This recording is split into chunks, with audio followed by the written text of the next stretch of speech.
रजीम बिस्मिल्लाहिर्रहमानिर्रहीम। मोमिनीन कराम, आज हम आपको प्रैक्टिकल वज़ू बता रहे हैं कि वज़ू किन चीज़ों के लिए करना जो है वो ज़रूरी होता है, वाजिब होता है। इसमें यह है कि नमाज, हर वाजिब नमाज के लिए और कुरान मजीद को छूने के लिए और मासूमीन अलैहिस्सलाम के नाम को छूने के लिए वज़ू करना वाजिब है।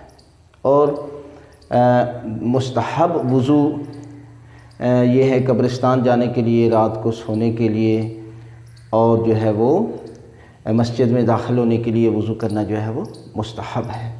वज़ू में कुछ चीज़ें वाजिब हैं और कुछ चीज़ें मुस्तहब हैं। वाजिब चीज़ें हैं, दो चीज़ों का धोना वाजिब है, एक चेहरे का और दूसरा बाजू का, और दो चीज़ों का मसा करना वाजिब है, एक सर का और दूसरा दोनों पाँव का। और वज़ू में मुस्तहब तीन चीज़ें हैं। इसमें दोनों हाथों का कलाइयों तक 3 मरतबा धोना, 3 मरतबा कुली करना और 3 मरतबा नाक में पानी डालना, ये मुस्तहब हैं 3 चीज़।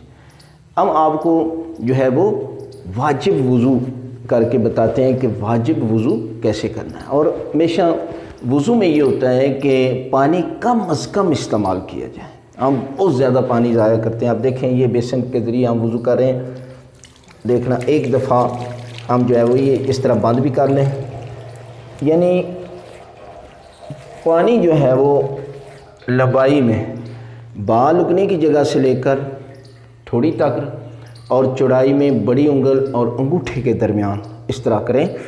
जो जगह आ जाए उसका धोना वाजिब है। और थोड़ा सा ज़ायद भी धो सकते हैं दाएं बाएं से, ये जो इसके अंदर जगह नहीं आ रही।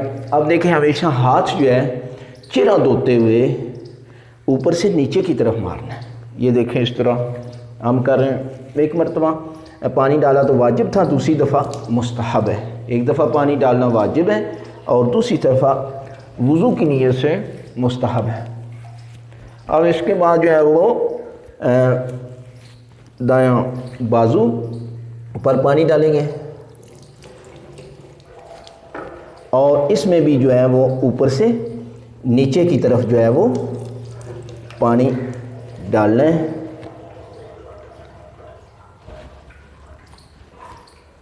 अब उसके बाद एक दफ़ा मैंने गिले हाथ को लगा लिया और दूसरी दफ़ा पानी जो है वो, अब देखिए साथ साथ मैं टूटी को भी बंद कर रहा हूँ ताकि पानी ज़ाया ना हो। और इतने थोड़े से पानी से वज़ू जो है वो मुकम्मल हो गया। अब इसका जो है वो मसा करना है सर और पाँव का। मसा करने में लंबाई में एक बड़ी उंगल के बराबर और चौड़ाई में 3 मिली उंगलियों के बराबर मसा करना चाहिए। ये देखें इस तरह। और जो बाल आगे गिले हो गए हैं उनको टच नहीं करना इन हाथों से। अब उसके बाद जो है वो पाँव का मसा कर रहे हैं।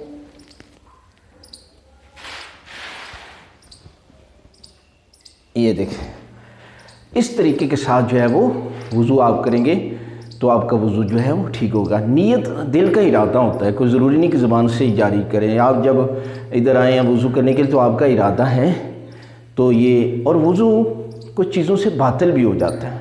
उसमें पहली चीज़ है पेशाब, दूसरा पहाना, तीसरा री का खर्ज होना यानी हवा का खर्ज हो जाना, और चौथा है नींद, यानी ऊँघ भी आ जाए तो वज़ू बातिल हो जाता है।